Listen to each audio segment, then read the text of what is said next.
Hello everyone, hope you're all doing well, having a great time, and of course staying safe. This is class 9 science lesson, section 3, and in this section we will try to talk about conservation of energy. Let's start. Where does the energy go? I'm pretty sure that many of us, if not all of us, have tried the experience of a roller coaster. Well, many roller coasters have mechanism that pulls the cars up to the top of the first hill, but the car are on their own for the rest of the ride. Yes, the cars move without any help from the engines or any help at all. So how does this happen? As the cars go up and down the hill on the track, their potential energy is converted to kinetic energy because it's moving, and back again to potential energy. But the cars never return to the same height as they started. The question is this: does the energy get lost somewhere along the way? No, because you are familiar with the law of thermodynamics. Energy cannot be created nor destroyed, but it actually can be converted into other forms of energy. Now let's see where does this energy goes. Now if you want to find out where does the roller coaster original potential energy goes, you have to think about more than just the hill of the roller coaster. Do you remember friction? Yes, exactly. Friction plays a part too. What is the friction? Friction is the force that opposes the motion between two surfaces that are touching. Or you can say friction is a force that opposes motion between two surfaces that are in contact. So part of the energy in the roller coaster must be used to overcome the friction. There's a friction between the car's wheels and the truck. Not only that, we have friction between the cars and the air around them. Now you can understand that not all the potential energy of the cars change into kinetic energy as the cars move down the hill, the first hill. And you can also say not all the kinetic energy of the cars change back to potential energy. Look at the picture and see point A. At point A, potential energy is the greatest at the top of the first hill. So at that point, we have the greatest amount of potential energy. Now, as the cars goes down, kinetic energy at the bottom of the first hill is less than the potential energy if you compare it to the top, point A. Now, at point C, potential energy at the top of the second hill is less than the kinetic energy and the potential energy from point A or from the first hill.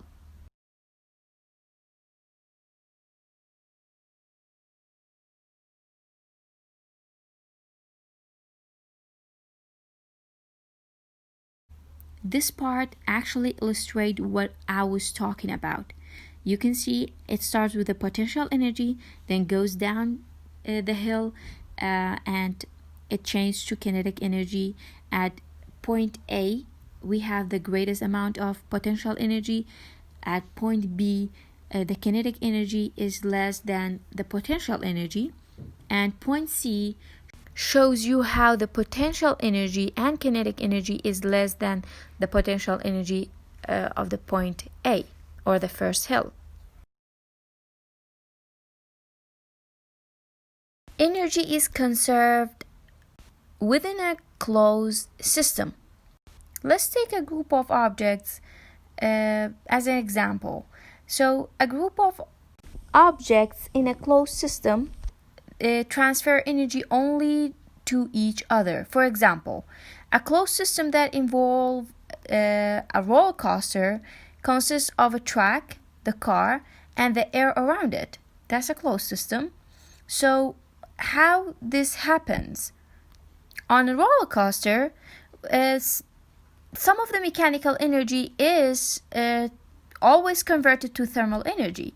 What is the mechanical energy? The sum of kinetic and potential energy. So it is converted to thermal energy because of the fraction. Let's talk about the bottom of the first hill. If you add together the kinetic energy at the bottom of the first hill, the thermal energy, due to the overcoming friction, because there is a friction between the cars and the track, and the sound energy that is made, you can actually get the total amount of energy as an original amount of potential energy. So in another word, you can say that energy is conserved and not lost.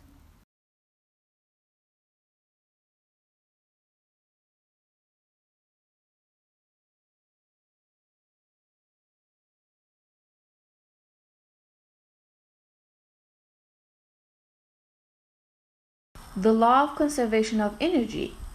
The first point we will talk about is that energy is conserved in all cases, and there's no exceptions for this rule. We call this rule a law. According to law of conservation of energy, energy cannot be created or destroyed. The total amount of energy in a closed system is always the same.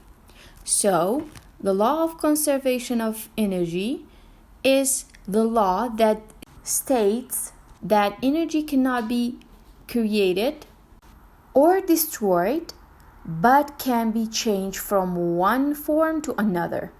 So you cannot create or destroy an energy, but you can change it from one form to another. Energy conservation in a light bulb.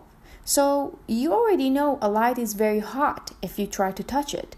So some of the energy is converted to thermal energy. What about the electrical energy? Electrical energy is converted to light energy. And electrical energy is carried through the wires. Some is converted to thermal energy, so it makes the wires warm.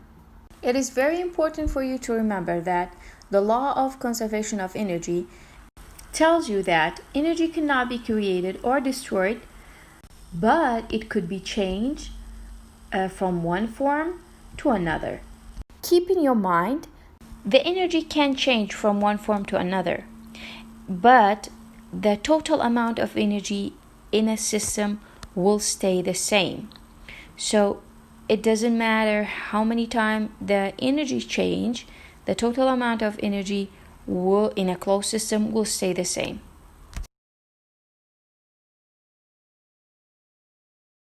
No conversion without thermal energy. What does this mean? Well, basically it means that whenever one form of energy is converted to another form, part of the original energy always converted to thermal energy. It could happen because of friction. This thermal energy is not useful. Thermal energy is not used to do work. So imagine a car. If you want to move this car, you need to put some gasoline in it for the car to move. But not all the gasoline's chemical energy makes the car move. Some is wasted as a thermal energy. And this always happens. And some of this energy leaves through radiation and the exhaust pipe. People now think of a machine that would run forever. Imagine a machine that can work forever without any source of energy. This perpetual motion machine would put out exactly as much as energy it takes in. What is perpetual motion machine, it is basically a machine, like I said before, that can work forever without any source of energy, as you can see in front of you. Whenever energy conversion happens, some of the energy is wasted as a thermal energy. Now, I'm pretty sure you know that machine can move and it can keep moving if they have a constant supply of energy. Take the drinking bird as an example. The drinking bird uses the energy from the air, thermal energy from the air, to evaporate the water from its head. So it is not a perpetual motion machine. When the bird tries to drink, its hat or the felt covering its head gets wet. This is the first step. Now, what happens in the second step is the following. Now the bird is upright. What happens to the water that covers its hat? It actually evaporates. And I don't know if you know, but whenever evaporation happens, the temperature decreases. And of course, it also decreases the temperature. Now look at the red liquid inside the tail or its tail. That red liquid is drawn up from the tail where the pressure is high and the bird tips is downward. Then what happens when the bird finish drinking? The fluid return, the red liquid returns to the tail, the bird flips upright, and the cycle repeats.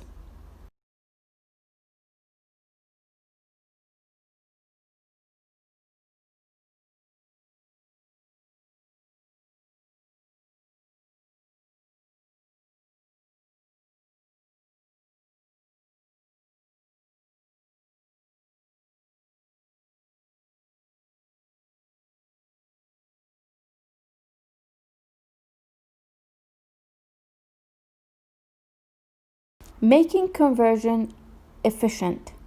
If I told you this car is energy efficient, it probably means that it consumes less amount of fuel in 1 kilometer.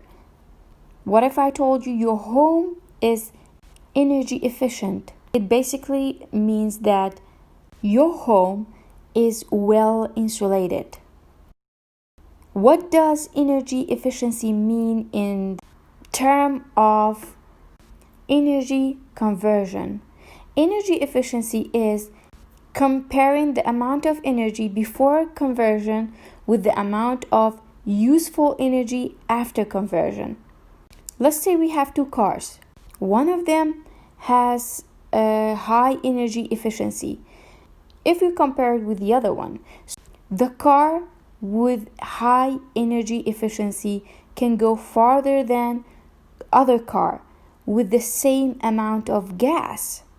Compare those two cars in the pictures. The first one is a very new car. The other one is an old car. Now, new cars tend to be more energy efficient than the old car. One reason is the smooth aerodynamic shape of a new car. Look at the picture and notice the shape, the smooth shape of the new car. This shape actually reduces the friction between the car and the surrounding air, and this makes these cars to move very easily through air. They use less energy to overcome friction, so they are more efficient. Now, it is very important to improve efficiency of machine in these cars. Why? Because greater efficiency result in less waste. So if we had a machine that is very, very efficient, this machine has less waste. If less energy is wasted, less energy is needed to operate this machine. The shape of the new cars reduce friction between the air surrounding the car and the car. Okay, so we reached the end of this lesson. Your homework will be the chapter review in page 216. Thank you for your attention and thank you for your time, and have a great day.